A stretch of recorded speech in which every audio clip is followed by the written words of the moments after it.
that Miles Bridges doesn't address this team's biggest needs. He gives you size. He gives you a bigger wing at a position of need, but he provides scoring and a little bit of rebounding. He's not a lockdown defender, which is what they need right now.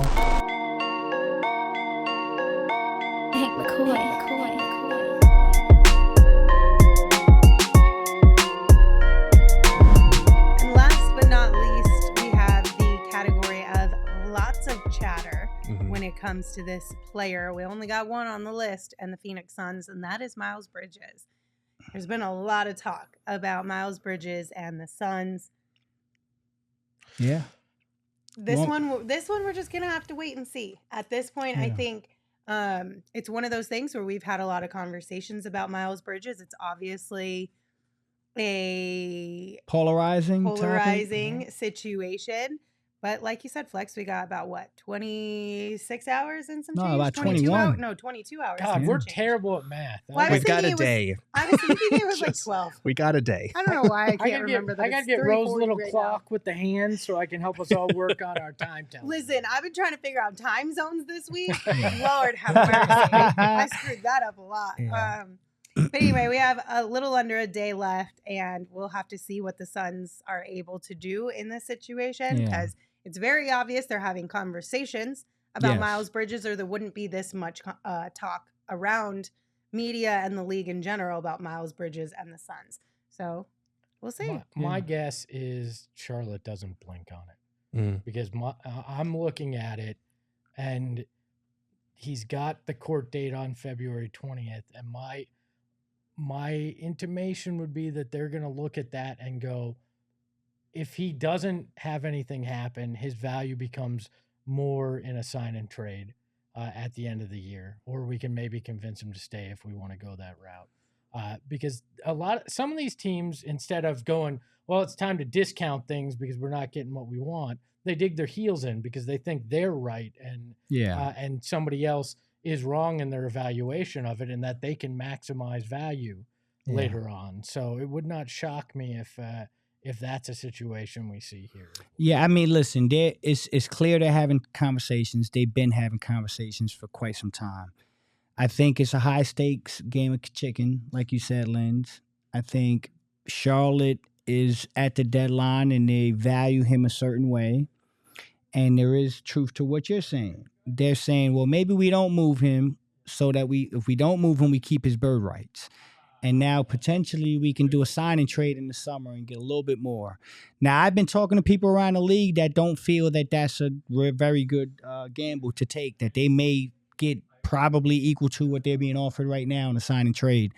That's all for Charlotte to interpret. I think the Suns have a hard line. I think the Suns are making it clear as we speak. This is how far we're willing to go for Miles Bridges. And the clock's right there, and we'll let it tick down. And if you want to take our deal, then we'll be willing to talk. And if you don't, we're not going to give all our assets for Miles Bridges. So that's where we are. As far as likelihood, I think I'm starting to lean towards. And I said this the other day. We talked about this live here. We're not running from anything. We said the other day. At this point, I was comfortable saying it's Charlotte, going back to Charlotte, or Phoenix. It's the only two teams that are in conversations right now. I don't buy that Houston is coming in at the last minute. I'm telling y'all, he's either going back to Charlotte or there'll be a deal to Phoenix. And I'm leaning towards potentially Charlotte holding on to him at this point. I don't think the Suns are going to go as far as Charlotte wants them to go. We'll see how it plays out.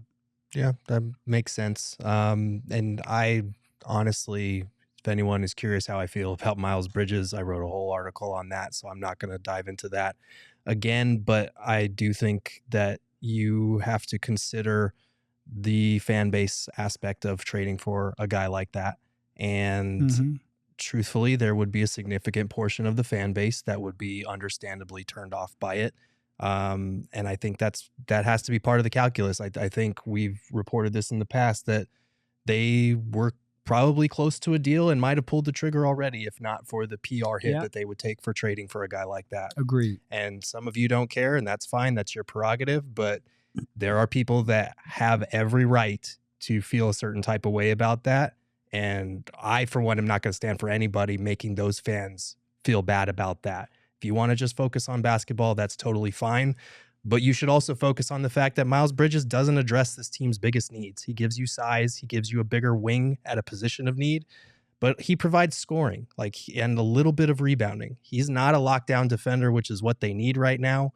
So I understand that his value is low, and there are a lot of people that are excited about adding a 20 points per game scorer to a team like Phoenix.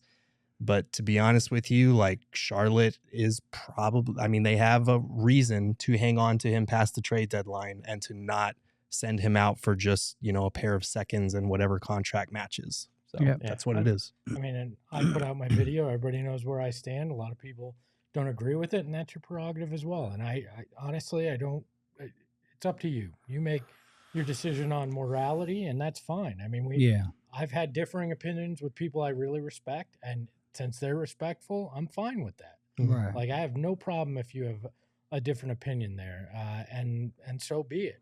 Either he's a Sun tomorrow or he's not.